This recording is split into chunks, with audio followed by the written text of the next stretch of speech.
Good morning, everybody. Another week on our way counting down to Waitangi Day.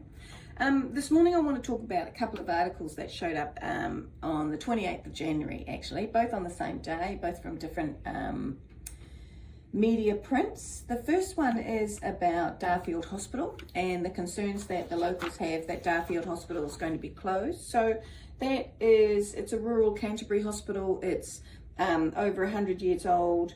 It hasn't been accepting patients since November. It's staffed by nurses, but recently the primary care business, so e.g. the GP clinic and so on, was sold to another consortium or organisation, and they made the decision for whatever reason that they would not support the residents in Darfield Hospital. So that meant there was no primary care or no doctors, no GPs attached to that hospital. Now, this hospital has 10 beds. It offers respite and palliative care to elderly patients when it's fully staffed. Right? So it only has 10 beds, but in communities like Darfield, those 10 beds make a difference, right? Residents from the village had been admitted to the hospital, which means that families and their spouses can still be close by without having to travel to Christchurch. And it also says here, while admissions for end-of-life respite care are suspended at Darfield Community Hospital, there are a number of other aged residential care facilities within Selwyn and across the Canterbury area able to provide this care. That was a statement by Greg Hamilton, who is the Health New Zealand Executive Director of Commissioning. Now, this is what we're talking about. So what we've been talking about is when the government decides that its only consideration is efficiencies, then you get statements like that, which is, well, yeah, we know that you'll have to travel. We know that, it's, what are we talking about? Palliative and end-of-life care. So we're talking about you dying now, and we're going to ship you away from your community because we know that there is the capacity to have you die somewhere else. With no consideration of the process of dying, the interaction that one individual dying has on those who surround them, their whānau, their loved ones and so on, or what having those loved ones, etc., surround you means for that experience of dying.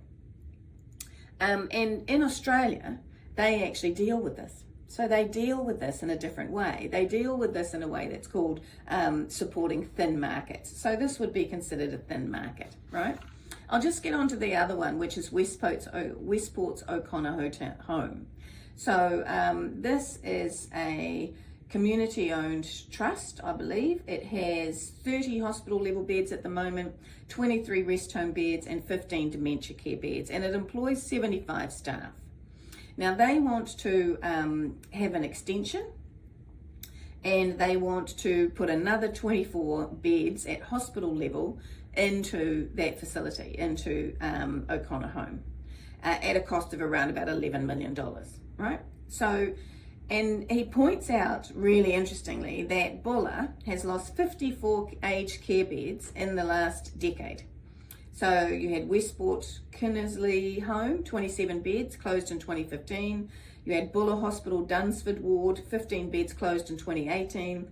And Reefton Zyman House, 12 beds, closed permanently in 2024.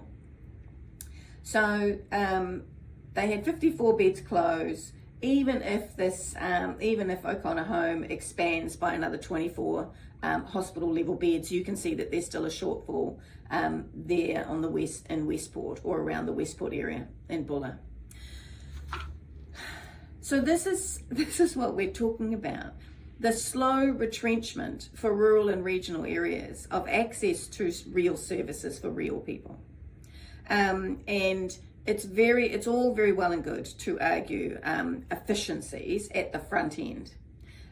However, the reality is it's a shifting of cost from the state to families, because families now have to travel, or families have to pay for somebody to care for their loved ones, or families have to take on that level of care if they can. And also a transfer of costs to other services if we're talking end of life, for palliative end of life, for organisations like hospice and so on and so forth, which which are not fully funded by the government either. And one of the side effects of an aging population is that more people will die. I think Mr. Howard, who's quoted in this article, he is the, what is Mr. Howard? He is the Management Committee Chair, Gary Howard.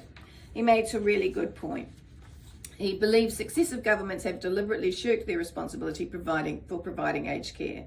They're sweeping it under the carpet, banking on private enterprise to build the infrastructure whilst they wash their hands of the problem. That might work in Auckland or Wellington, I can tell you it's not.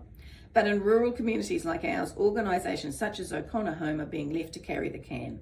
And here's the kicker, rural areas with their lower house prices continue to attract a disproportionate number of elderly residents who need those services. This is what we're talking about. Reform must happen to the way that we provide aged residential care in this country.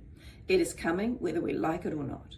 We either plan for it and then can do it in a structured way, or we find ourselves in a crisis similar to what Australia did, which led to a Royal Commission of Inquiry, and then reform will be forced upon us with speed. And in between this moment and that moment, a whole lot of our seniors and their families will have incredibly bad experiences in the last years of their lives.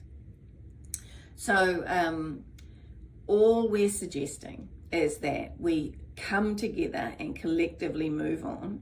I believe you, whoever you are, need to make sure that what is our political party going to do about the provision of aged residential care, whether it's in a rural and regional community or whether it's in a city, find out what they're going to do about it this year. Because this will affect you. At some stage, this will affect you. One of your loved ones or you directly. So it's a question you need to have answered. Kia ora.